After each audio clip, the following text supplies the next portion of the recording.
രാജേഷ്, കേരളത്തിലെ അമ്പലങ്ങൾ ഗുരുവായൂർ ദേവസ്വം ഉൾപ്പെടെ നേരിടാമെന്നൊരു വലിയൊരു പ്രശ്നമുണ്ട്. ഇപ്പം ഒരു ബംഗാൾ ഹൈക്കോടതി വിധിയുണ്ട്, മൃഗങ്ങൾക്ക് ഹിന്ദു ദൈവങ്ങളുടെ പേരിടുന്നത്. നമ്മുടെ ഗുരുവായൂരിലെ ആനകളുടെ മുഴുവൻ ദൈവങ്ങളുടെ പേര്, ആന മൃഗമാണെന്നാണ് എന്റെ വിശ്വാസം.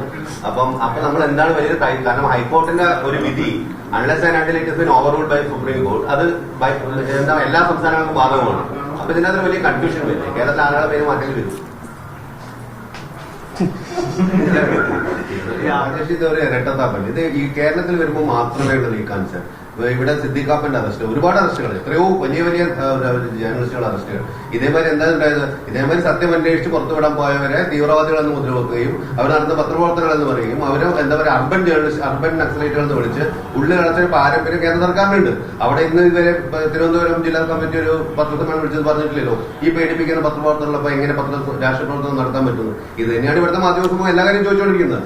നിങ്ങൾ പേടിപ്പിച്ച് നിർത്തുന്ന ഒരു ഭാഗത്ത്, ഇവിടെ നിങ്ങൾ പറഞ്ഞു സർവ്വസ്വതന്ത്രമായിട്ട് കാര്യങ്ങൾ അന്വേഷിക്കണം. അതെങ്ങനെ ഇഷ്ടക്കാരല്ലാതെ വന്നത്? ഞാൻ മറുപടി പറഞ്ഞോട്ടെ. ഇപ്പോ താങ്കൾ 2-3 മാധ്യമപ്രവർത്തകരുടെ പേര് പറഞ്ഞു. അവരെ കേന്ദ്ര സർക്കാർ അറസ്റ്റ് ചെയ്തിട്ട് അല്ലെങ്കിൽ കേന്ദ്ര അന്വേഷണ ഏജൻസികൾ അറസ്റ്റ് ചെയ്തിട്ട് എവിടെയാ ഹാജരാക്കുന്നത്?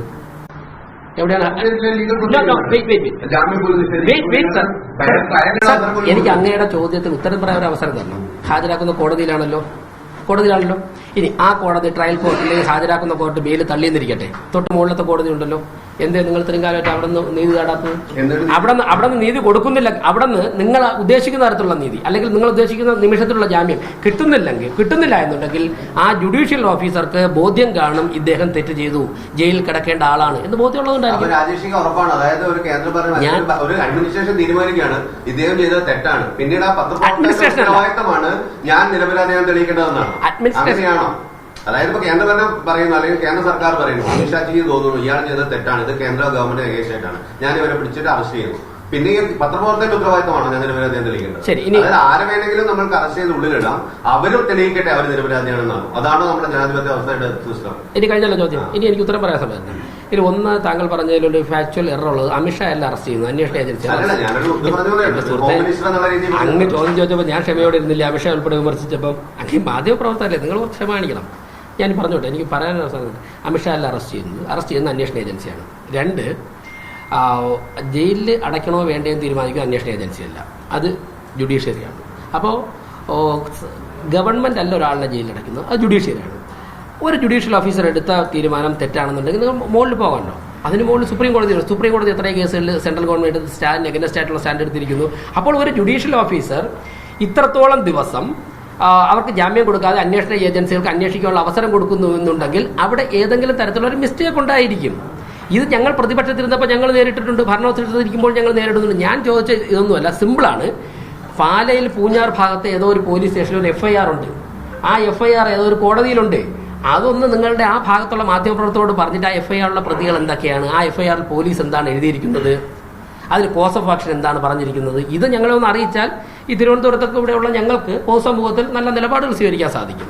പ്രത്യേകിച്ച് ക്ലെമീസ് തിരുമേനി കർദിനാളൊക്കെ സ്റ്റേറ്റ്മെന്റ് ഇറക്കുന്ന വളരെ പ്രധാനപ്പെട്ട കാര്യങ്ങളിലാണ്. അദ്ദേഹം ഒരു സ്റ്റേറ്റ്മെന്റ് ആശങ്ക പ്രകടിപ്പിച്ച് ഇറക്കിയിട്ടുണ്ട്. അത് പുറത്തുവിടാത്ത, ആ പേരുകൾ പുറത്തുവിടാത്ത മാധ്യമപ്രവർത്തകർ എന്തുകൊണ്ടാണെന്നാണ് ഞങ്ങൾ ചോദിക്കാറുള്ളത്. ആ കുട്ടികളുടെ പ്രായം 17 വയസ്സാണ്. ഞാൻ പറഞ്ഞത് 17 വയസ്സാണ്. എല്ലാവരും അല്ല, 17 വയസ്സാണ്. ഈ കുട്ടികൾ +2 പഠിക്കുന്ന വിദ്യാർത്ഥികളാണ്. ഫെയർവെൽ പരിപാടി കഴിഞ്ഞ് ബൈക്ക് ടൂറിന് പോയ വിദ്യാർത്ഥികളാണ് പറയുന്നത്. അത് കഴിഞ്ഞ് പല സ്ഥലങ്ങളിലും പോയി ഈ പൂഞ്ഞാർ ആ ഗ്രൗണ്ടിലേക്ക് എത്തുന്നു, പള്ളിയുടെ മുറ്റത്തേക്ക് എത്തുന്നു. അവിടെ എത്തി റീലെടുക്കുന്നതോ എന്നിട്ട് അച്ഛനുമായി തർക്കത്തിൽ ഏർപ്പെടുന്നു. ഇവർ 50ഓളം പേരുണ്ട്. അതിൽ കൃത്യമെണ്ണമുണ്ട്. ക്രിസ്ത്യൻ വിദ്യാർത്ഥികളുണ്ടാവും, മുസ്ലിം വിദ്യാർത്ഥികളുണ്ടാവും, ഹിന്ദു വിദ്യാർത്ഥികളുണ്ടാവും. ഇവരെ വെച്ചിട്ട് ഈ 17ഉം 18ഉം വയസ്സുള്ള വിദ്യാർത്ഥികളെ വെച്ചിട്ട് വർഗീയ ദുരുദ്ദേശപരമായി ഇങ്ങനെ പ്രസ്താവന നടത്തുന്ന വീരാശൻ ഉത്തരവാദിത്തപ്പെട്ട രാഷ്ട്രീയ പ്രവർത്തകനല്ലേ? ഞാനൊന്നും പറഞ്ഞില്ല. ഞാൻ പറയട്ടെ, ഈ ഒരു സമൂഹത്തിൽ വിഷം കുത്തിവെക്കുക.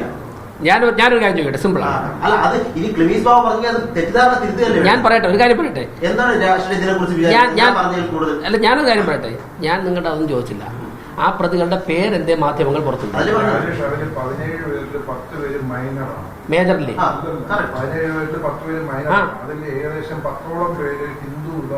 ആയിക്കോട്ടെ,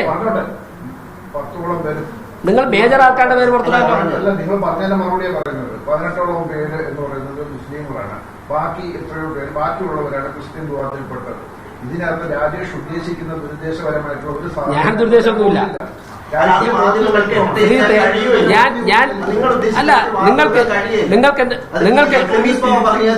ഞാൻ പറയട്ടെ, അല്ല അങ്ങനെ മാധ്യമങ്ങളെ തിരുത്താന്തേ മാധ്യമങ്ങൾ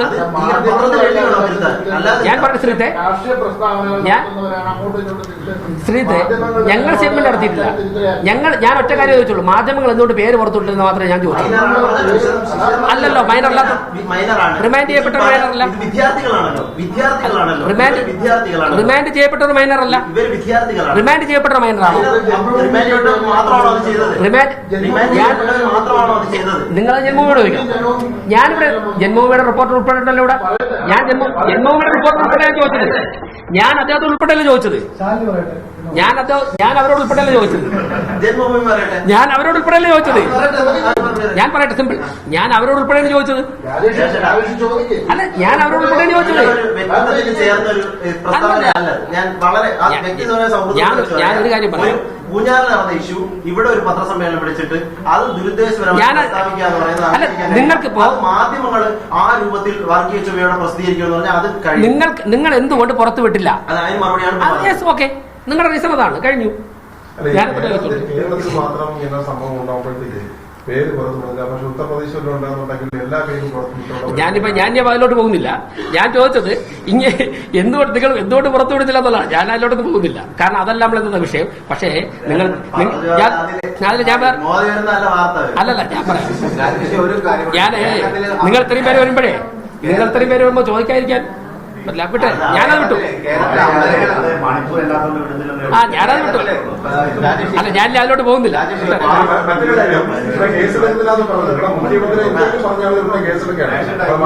ഇന്നലെ മാധ്യമപ്രവർത്തകരോട് എന്താ മുഖ്യമന്ത്രി പറഞ്ഞത്? രാജേഷ്, കേരളത്തിലെ അമ്പലങ്ങൾ ഗുരുവായൂർ ദേവസ്വം ഉൾപ്പെടെ നേരിടാവുന്ന വലിയൊരു പ്രശ്നമുണ്ട്. ഇപ്പം ഒരു ബംഗാൾ ഹൈക്കോടതി വിധിയുണ്ട്, മൃഗങ്ങൾക്ക് ഹിന്ദു ദൈവങ്ങളുടെ പേരിടുന്നത്. നമ്മുടെ ഗുരുവായൂരിലെ ആനകളുടെ മുഴുവൻ ദൈവങ്ങളുടെ പേര്, ആന മൃഗമാണെന്നാണ് എന്റെ വിശ്വാസം. അപ്പൊ നമ്മൾ എന്താണ് വലിയൊരു കാര്യം, കാരണം ഹൈക്കോർട്ടിന്റെ ഒരു വിധി unless and until it has been overruled by supreme court, അത് എന്താ എല്ലാ സംസ്ഥാനങ്ങൾക്കും ബാധകമാണ്. അപ്പൊ ഇതിനകത്ത് വലിയ കൺഫ്യൂഷൻ വരും. കേരളത്തിലെ ആനകളുടെ പേര് മാറ്റേണ്ടി വരും. അവിടെ പൂജാരിനടുത്തേക്ക് ഇവിടെ ഇവിടെ മോദിയുടെ കാര്യം പറയാം, ഡൽഹിയിലെ കാര്യം ചോദിക്കാം, പൂഞ്ഞാറിലെ കാര്യം ചോദിക്കില്ല. പൂഞ്ഞാറ് നടക്കുന്ന തിരുവനന്തപുരത്തെ പ്രശ്നമല്ല, മണിപ്പൂരില് അല്ല, മണിപ്പൂരിലെ കാര്യം ചോദിക്കാം, ബഹിരാകാശത്തെ കാര്യം ചോദിക്കാം, പിന്നെ തിരുവനന്തപുരത്തെ അല്ല പൂഞ്ഞാറിലെ കാര്യം എനിക്ക് ചോദിച്ചൂടാ. അത് ഇനിയിപ്പോ നമ്മുടെ